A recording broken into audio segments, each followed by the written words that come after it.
नमस्कार, आप देख रहे हैं प्राइम न्यूज और मैं हूं आपके साथ श्रुति अंगद। बुलेटिन की करेंगे शुरुआत। देहरादून से बड़ी खबर सामने आ रही है। सीएम पुष्कर सिंह धामी का कार्यक्रम है 4 बजे। देहरादून से बेंगलोर होंगे, हवाई सेवा को हरी झंडी दिखाएंगे। मुख्यमंत्री Pushkar Singh Dhami jolly grant airport से फ्लैग ऑफ करेंगे। मुख्यमंत्री धामी देहरादून से बेंगलोर के लिए एयर इंडिया एक्सप्रेस शुरू करेंगे हवाई सेवा। एयर इंडिया एक्सप्रेस की बेहद नई उड़ान सेवा शुरू होगी। देहरादून से बेंगलोर के लिए सीधी फ्लाइट आज से शुरू होगी हवाई सेवा। देहरादून से बेंगलोर के लिए पहली फ्लाइट होगी। हवाई यात्रा करने वाले लोगों के लिए खुशखबरी है। देहरादून हवाई अड्डे से एयर इंडिया एक्सप्रेस पहली बार अपनी हवाई सेवाएं शुरू करने जा रहा है। आज से प्रतिदिन यानी कि हर दिन इनकी हवाई सेवा देहरादून से बेंगलोर के लिए होगी। दरअसल अभी एयर इंडिया और इंडिगो एयरलाइंस बेंगलोर के लिए नहीं कोई भी फ्लाइट संचालित नहीं करता है। अब एयर इंडिया एक्सप्रेस की भी सेवाएं बेंगलोर के लिए शुरू कर दी गई है और ऐसे में यात्रियों में काफी उत्साह है। यात्रियों को एक नई एयरलाइंस के माध्यम से आवागमन की सुविधाएं मिलेंगी। तो जॉली ग्रांट एयरपोर्ट से फ्लैग ऑफ करेंगे मुख्यमंत्री पुष्कर सिंह धामी।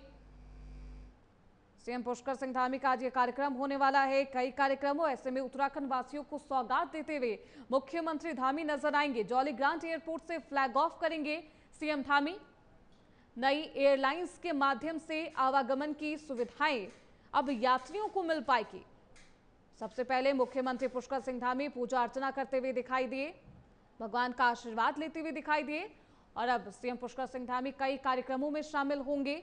उत्तराखंड वासियों को सौगात देंगे। जॉली ग्रांट एयरपोर्ट से फ्लैग ऑफ करेंगे मुख्यमंत्री पुष्कर सिंह धामी। तो सीएम धामी देहरादून से जॉली ग्रांट एयरपोर्ट से ही फ्लैग ऑफ करेंगे। दरअसल अभी एयर इंडिया की कोई भी फ्लाइट सीधे देहरादून से बेंगलोर के लिए संचालित नहीं हुआ करती थी, लेकिन अब इसकी शुरुआत होगी। अब एयर इंडिया एक्सप्रेस की भी सेवाएं बेंगलोर के लिए शुरू करने से यात्रियों को एक नई एयरलाइंस के माध्यम से आवागमन की एक बेहद खूबसूरत सेवाएं मिल पाएंगी। दरअसल अभी एयर इंडिया और इंडिगो की तरफ से ये सेवाएं नहीं दी जाती है। हवाई अड्डे से एयर इंडिया, देहरादून हवाई अड्डे से एयर इंडिया एक्सप्रेस वे पहली बार अपनी ये सेवाएं शुरू करने जा रहा है। आज से प्रतिदिन इनकी हवाई सेवा देहरादून से बेंगलोर के लिए होगी। जॉली ग्रांट एयरपोर्ट से फ्लैग ऑफ मुख्यमंत्री पुष्कर सिंह धामी करेंगे। तो हवाई यात्रा करने वाले लोगों के लिए बेहद खुशी की खबर है, खुशखबरी है, जहां पर आज मुख्यमंत्री पुष्कर सिंह धामी कई कार्यक्रमों में हिस्सा लेंगे। साथ ही साथ देहरादून हवाई अड्डे से एयर इंडिया एक्सप्रेसवे पहली बार अपनी हवाई सेवाएं शुरू करने जा रहा है और मुख्यमंत्री Pushkar Singh Dhami jolly grant airport से फ्लैग ऑफ करेंगे। तो देहरादून से बेंगलोर के लिए सीधी फ्लाइट होगी। दरअसल अभी एयर इंडिया और इंडिगो एयरलाइंस बेंगलोर के लिए कोई भी फ्लाइट संचालित नहीं करता है। अब एयर इंडिया एक्सप्रेसवे की सभी सेवाएं बेंगलोर के लिए शुरू होने जा रही है। एयर इंडिया एक्सप्रेस की ये सेवाएं शुरू होने जा रही है देहरादून से सीधे बेंगलोर के लिए। ऐसे में यात्रियों में बेहद खुशी की लहर है, उत्साह देखने को मिल रहा है। यात्रियों को एक नई एयरलाइंस के माध्यम से आवागमन की सुविधाएं मिलेंगी।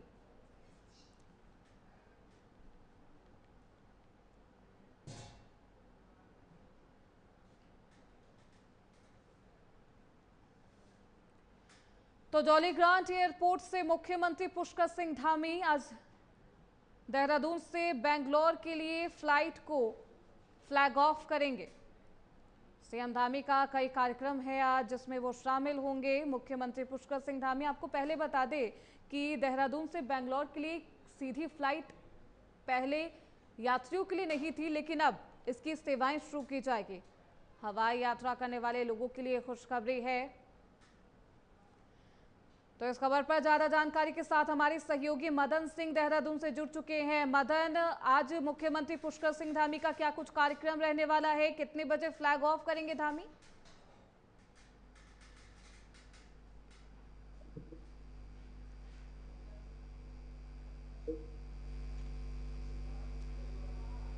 मदन, आपको आवाज आ रही है?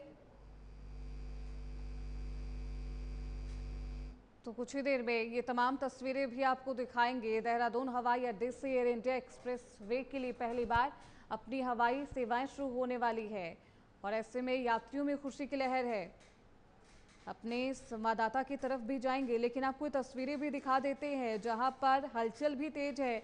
और देखिए, मुख्यमंत्री पुष्कर सिंह धामी फ्लैग ऑफ करने से पहले मंदिर पहुंचते हैं। यहां पर वो दर्शन पूजन करते हुए दिखाई देते हैं, क्योंकि आज सीएम धामी जॉलीग्रांट एयरपोर्ट पर आएंगे, इसलिए जो तस्वीरें हैं वहां पर पुलिस प्रशासन की तैनाती की गई है, सुरक्षा व्यवस्थाएं सुदृढ़ की गई है।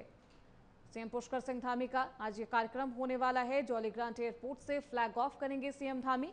कुछ ही देर में तस्वीरें भी आपको दिखाएंगे। ये तस्वीरें जहां पर मुख्यमंत्री पुष्कर सिंह धामी और सुरक्षा व्यवस्था सुदृढ़ की गई है, पुलिस बल की तैनाती है। जॉलीग्रांट एयरपोर्ट से फ्लैग ऑफ करेंगे मुख्यमंत्री पुष्कर सिंह धामी। आपको बता दें, देहरादून से बेंगलोर के लिए अभी तक कोई भी फ्लाइट नहीं थी और अब एयर इंडिया और इंडिगो एयरलाइंस बेंगलोर के लिए अब सीधी फ्लाइट संचालित कर रहा है। अब एयर इंडिया एक्सप्रेसवे की भी सेवाएं बेंगलोर के लिए शुरू करने से यात्रियों को एक नई एयरलाइंस के माध्यम से आवागमन की सुविधा मिलेगी।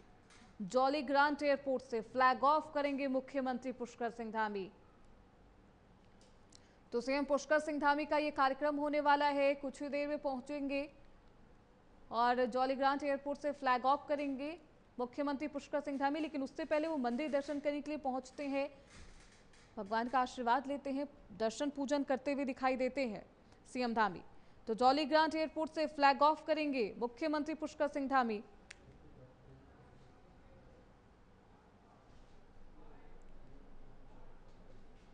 तो वहीं देहरादून में सीएम पुष्कर सिंह धामी ने जॉलीग्रांट हवाई अड्डे पर मॉरिशस के प्रधानमंत्री नवीन चंद्र रामगुलाम को विदा किया है। मुख्यमंत्री पुष्कर सिंह धामी मॉरिशस के प्रधानमंत्री को विदा करते हुए इन तस्वीरों में दिखाई दे रहे हैं। सीएम ने मॉरिशस के पीएम को विदा किया है और साथ ही साथ उपहार भी भेंट करते हुए मुख्यमंत्री धामी दिखाई दिए। अभिवादन स्वीकार करते हुए मॉरिशस के प्रधानमंत्री रामगुलाम आपको दिखाई दे रहे होंगे इन तस्वीरों में। जॉलीग्रांट एयरपोर्ट पर मुख्यमंत्री पुष्कर सिंह धामी मौजूद हैं और यहां पर उन्होंने मॉरिशस के प्रधानमंत्री को विदा किया है। आदर सत्कार के साथ उनको विदाई देते हुए मुख्यमंत्री पुष्कर सिंह धामी दिखाई दिए। तस्वीरें भी आपकी टीवी स्क्रीन पर, जहां पर उपहारों के साथ विदाई देते हुए सीएम धामी दिखाई दे रहे हैं। मॉरिशस के प्रधानमंत्री भारत के दौरे पर थे और प्रधानमंत्री से भी उनकी मुलाकात हुई, द्विपक्षीय वार्ता भी हुई और अब सीएम धामी मॉरिशस के पीएम को विदा करते हुए इन तस्वीरों में दिखाई दिए। जॉलीग्रांट हवाई अड्डे पर विदा किया है मुख्यमंत्री पुष्कर सिंह धामी ने मॉरिशस के प्रधानमंत्री को। खबरों बढ़ते हैं आगे। बीजेपी ने उत्तराखंड में संगठनात्मक ढांचे को और मजबूत करते हुए प्रदेश पदाधिकारियों की घोषणा कर दी है। पार्टी के प्रदेश अध्यक्ष महेंद्र भट्ट के निर्देश पर अब कुल 42 नेताओं को कई मोर्चों पर विभागों में जिम्मेदारियां सौंपी गई है। दीप्ति रावत, कुंदन परिहार और तरुण बंसल को प्रदेश का महामंत्री बनाया गया है। तीसरी बार मीडिया प्रभारी बनाए गए हैं मनवीर चौहान, अनिल गोयल, राजेंद्र सिंह बिष्ट प्रदेश उपाध्यक्ष बनाए गए हैं। दीपिका बोहरा, नलीन भट्ट भी प्रदेश मंत्री बनाए गए हैं। ये लिस्ट जारी किया गया है। प्रदेश पदाधिकारियों की नई सूची जारी की गई है। इसके अलावा 8 नेताओं को प्रदेश उपाध्यक्ष और 8 को प्रदेश मंत्री पद की जिम्मेदारी सौंपी गई है। पुनीत मित्तल को प्रदेश कोषाध्यक्ष नियुक्त किया गया है, जबकि मनवीर सिंह चौहान को तीसरी बार मीडिया प्रभारी की जिम्मेदारी सौंपी गई है। आपके टीवी स्क्रीन पर यह लिस्ट। महिला मोर्चा की कमान रुचि भट्ट को दी गई है। अन्य मोर्चों में भी नई नियुक्तियां दी गई है। इस नई टीम के साथ भाजपा संगठन को मजबूती देने का ये संकेत दे रही है। तो बीजेपी के प्रदेश पदाधिकारी घोषित कर दिए गए हैं। ये इसकी लिस्ट है आपकी टीवी स्क्रीन पर। उत्तराखंड बीजेपी संगठन में 42 नियुक्तियां की गई है।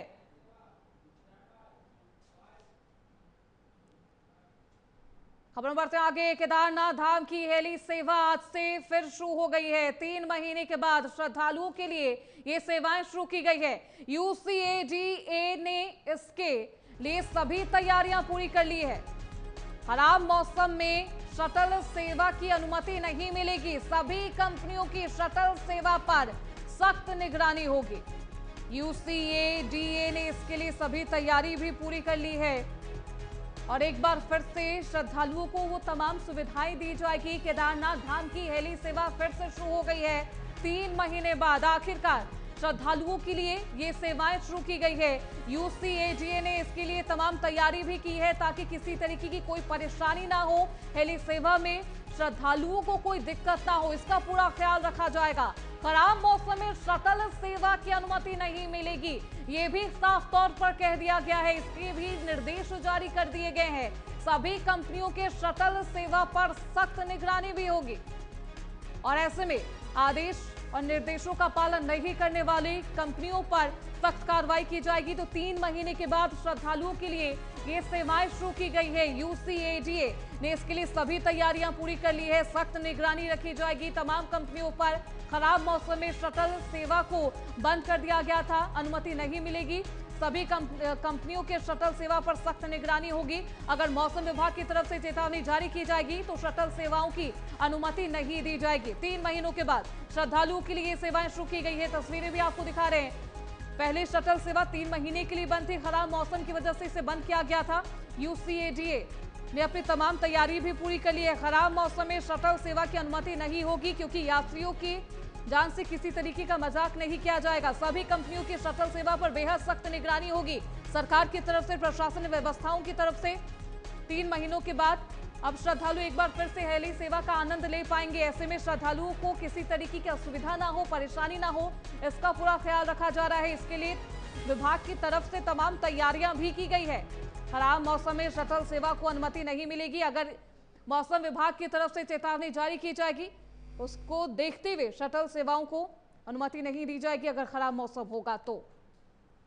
ये तस्वीरें दिखा रहे हैं, हेली सेवा एक बार फिर से शुरू की गई है। कई बार हेली आपदा हमने देखा है और इससे में लोग काफी परेशान थे। श्रद्धालुओं में दहशत का माहौल, डर का माहौल था, लेकिन एक बार फिर से पूरी तैयारियों के साथ इसे फिर से शुरू किया गया है श्रद्धालुओं के लिए। 3 महीनों के बाद श्रद्धालुओं के लिए ये सेवाएं शुरू कर दी गई है। यूसीएडीए ने इसके लिए सभी तैयारियां पूरी कर ली है।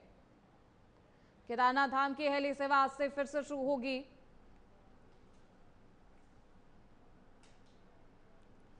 तो इस खबर पर ज्यादा जानकारी के साथ हमारे सहयोगी मदन सिंह देहरादून से हमारे साथ जुड़ चुके हैं। मदन, हेली सेवा एक बार फिर से शुरू की गई है, क्या कुछ इस बार खास तैयारी?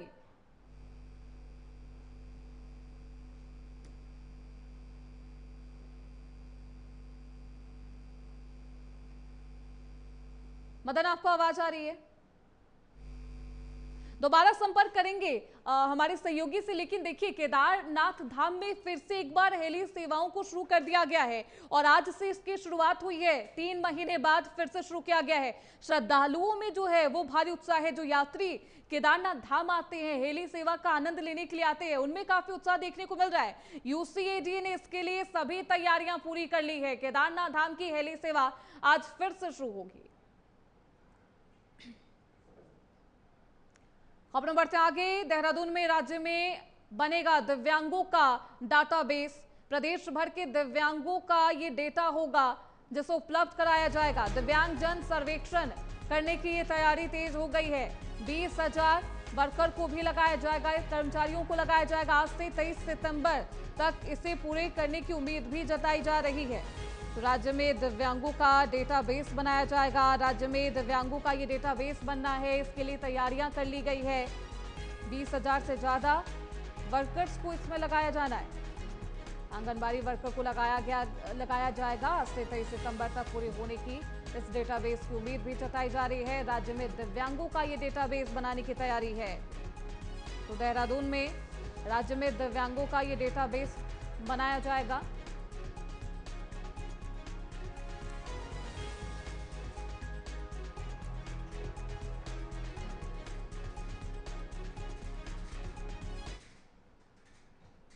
अब खबरों बढ़ते आगे। रामनगर विधानसभा के कारबेट नगरीय क्षेत्र में डीएस मतोलिया ने रामनगर वन प्रभाग के प्रभागीय वनाधिकारी का कार्यभार संभाला है। उन्होंने वन और वन्य जीवों की सुरक्षा, संरक्षण और संवर्धन को प्राथमिकता बताते हुए कहा कि वनों के स्वरूप को बेहतर बनाने, वन्य जीवों के रहन सहन और जल व्यवस्था में सुधार किया जाएगा। साथ ही ग्रामीणों को जागरूक भी किया जाएगा ताकि मानव वन्य जीव संघर्ष को कम किया जा सके। मेन प्राथमिकता रहेगी हमारे वन एवं वन्य जंतुओं का सुरक्षा और वनों का संवर्धन। इसके साथ साथ यहाँ पे जो वर्तमान में हमारी जो वाइल्ड लाइफ वन्य जंतु की संख्याएं बढ़ी है, तो मैन एनिमल कॉन्फ्लिक्ट भी काफ़ी बढ़ी हुई है। तो हमारा ये एक मुख्य उद्देश्य रहेगा कि इस मैन एनिमल कॉन्फ्लिक्ट को घटाया जाए, जिसके लिए हम वन के स्वरूप को बढ़ाने के लिए और वहाँ पे जानवरों के रहन सहन आदि, पानी की व्यवस्था, इन सब का जितना सुधार कर सकें उतना करेंगे। खबर रुड़की से है, जहां उत्तराखंड कांग्रेस कमेटी के प्रदेश महामंत्री सचिन गुप्ता ने नगर निगम और बीजेपी पर जमकर निशाना साधा। इस दौरान उन्होंने कहा कि विपक्ष मजबूती से जनहित के मुद्दों पर मजबूती से अपनी आवाज बुलंद कर रहा है और जनता की समस्याओं के समाधान के लिए लगातार प्रयास कर रहा है। साथ ही उन्होंने आरोप लगाया कि बीजेपी और नगर निगम जनता को गुमराह करने का काम कर रहे। दरअसल सचिन गुप्ता ने हाल ही में कांग्रेस नेत्री पूजा गुप्ता के जलभराव प्रभावित क्षेत्रों में की गई पहल का जिक्र करते हुए कहा कि पूजा गुप्ता ने खुद मौके पर जाकर टैंकर्स और ट्रैक्टर लगवाकर पानी की निकासी करवाई थी। साथ ही 2 दिनों तक लगातार काम कर उन्होंने जनता को राहत दी है। कांग्रेस महामंत्री ने नगर निगम पर निशाना साधा है और उनके कामकाज पर भी सवाल उठाए। तो तस्वीरें आपको दिखा रहे हैं, जहां पर एक बार फिर से कांग्रेस के तमाम कार्यकर्ता और नेताओं ने इस तरीके से नगर निगम के काम पर सवाल उठाए हैं। दरअसल सचिन गुप्ता ने हाल ही में कांग्रेस नेत्री पूजा गुप्ता के जलभराव प्रभावित क्षेत्रों में की गई पहल की तारीफ की है। उन्होंने साफ तौर पर कहा कि पूजा गुप्ता ने खुद मौके पर जाकर टैंकर्स और ट्रैक्टर लगवाकर पानी की निकासी करवाई थी, क्योंकि लगातार उत्तराखंड में बारिश की वजह से हर जगह पर जलभराव है। ऐसे में कांग्रेस की तरफ से सरकार पर निशाना साधा जा रहा है। साथ ही साथ नगर निगम की व्यवस्थाओं पर भी और कार्य प्रणाली पर भी सवाल उठाए जा रहे हैं। उन्होंने कहा कि 2 दिन तक लगातार पूजा गुप्ता ने काम किया, उन्होंने जनता को राहत दी है। हालांकि नगर निगम की तरफ से ये तमाम तैयारियां की जानी चाहिए थी, लेकिन उसके बावजूद तैयारी नहीं की गई थी। कि 2 मीडिया कर्मी, क्या वहाँ 2 मीडिया कर्मी थे? वहाँ पे कई सारे मीडिया के लोग थे, मीडिया भाई थे, हमारे बंधुवर थे, जिन्होंने दिखाया। और वहाँ पे केवल 4 व्यक्ति हमारी तरफ से थे, बाकी सारी जनता कृष्णा नगर की थी, जो वहाँ पे समझा रही थी मीडिया को और बता रही थी कि देखिए, हमने एक मेयर चुनी, हमने जो है एक सत्ता चुनी भाजपा की, लेकिन उसके बावजूद वो हमारे दुख दर्द पे खड़ी नहीं हो रही है। केवल चलना और जाना इसका समाधान नहीं है। समाधान वो है जब आप उसका समाधान करना चाहें। पूजा ने वो समाधान करने की कोशिश करी, दिखाया 2 दिन लगातार चलकर समाधान कैसे हो सकता है, कैसे किया जा सकता है। मैं आपके माध्यम से कहता हूँ, भाजपा को उस समाधान को आगे बढ़ाना चाहिए। जब 200 तो वहीं बीजेपी 17 सितंबर से 2 अक्टूबर तक सेवा पखवाड़ा आयोजित करेगी, जिसमें रक्तदान, स्वास्थ्य शिविर, स्वच्छता अभियान, प्रदर्शनी और संवाद जैसे कार्यक्रम होंगे। 75 शहरों में मोदी विकास मैराथन और सभी जिलों में पीएम मोदी की उपलब्धियों पर आधारित प्रदर्शनी लगाई जाएगी। 25 सितंबर से आत्मनिर्भर भारत विकसित भारत अभियान शुरू होगा, जो 25 दिसंबर तक चलेगा। इस दौरान प्रबुद्ध वर्ग सम्मेलन और विभिन्न क्षेत्रों में विशिष्ट व्यक्तियों का सम्मान भी किया जाएगा। तो मोदी विकास की प्रदर्शनी भी लगाई जाएगी। आखिरकार मोदी सरकार में क्या कुछ कामकाज किया गया है, इसको जनता तक पहुंचाने का काम ये तमाम भारतीय जनता पार्टी के नेता और कार्यकर्ता करते हुए दिखाई देंगे। तो इस कार्यक्रम का आयोजन 17 सितंबर से 2 अक्टूबर तक किया जाएगा। इस कार्यक्रम में रक्तदान, स्वास्थ्य शिविर, स्वच्छता अभियान, प्रदर्शनी और संवाद जैसे कार्यक्रम होंगे। 75 शहरों में मोदी विकास मैराथन और सभी जिलों में पीएम मोदी की उपलब्धियों पर आधारित प्रदर्शनी दिखाई जाएगी। ये अभी सेवा पखवाड़ा की निरंतर बैठकें चल रही हैं और 17 तारीख हमारे देश के यशस्वी प्रधानमंत्री आदरणीय मोदी जी के जन्मदिन से लेकर 2 अक्टूबर गांधी जयंती तक लगातार सेवा पखवाड़े के कार्यक्रम होंगे, जिसमें हम ग्रामीण क्षेत्रों में, मोहल्लों में जाके स्वच्छता कार्यक्रम करेंगे। हम स्वास्थ्य शिविर लगाएंगे, जिसमें ज़्यादा से ज़्यादा लोग स्वास्थ्य शिविरों का लाभ लें और उस स्वास्थ्य शिविर में किसी भी प्रकार की जैसे पर्ची कटती है या कुछ होता है, निःशुल्क, वो पूरी तरह से निःशुल्क होगा और ज़्यादा से ज़्यादा। वहीं उत्तराखंड सरकार ने देश की पहली योग नीति की अधिसूचना 21 जून 2025 को अंतर्राष्ट्रीय योग दिवस पर जारी की थी, लेकिन 2.5 महीने बाद भी ये नीति धरातल पर नहीं उतर पाई है। आयुष विभाग अभी तक इसकी नियमावली यानी कि गाइडलाइन तैयार नहीं कर सका है। हालांकि विभाग का कहना है कि नियमावली तैयार करने का काम अंतिम चरण में है। जैसे ही नियमावली को मंजूरी मिलती है, प्रदेश में ये नीति लागू कर दी जाएगी। इसके साथ ही उत्तराखंड की सभी योग संस्थाओं को योग सर्टिफिकेशन बोर्ड में रजिस्ट्रेशन करवाना अनिवार्य होगा। सरकार का लक्ष्य राज्य को योग और वेलनेस की वैश्विक राजधानी बनाना है, इसलिए इस नीति को गंभीरता से लागू करने की तैयारी भी की जा रही है। लेकिन अभी तक महीने बीत चले हैं, लेकिन उसके बावजूद भी इसे लागू नहीं कर पाई है।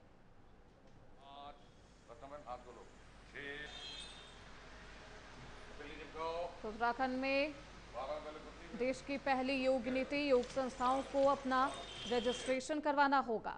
फिलहाल इसी के साथ उस बुलेटिन में बस इतना ही। खबरों का सिलसिला लगातार जारी है, आप देखते रहिए प्राइम न्यूज।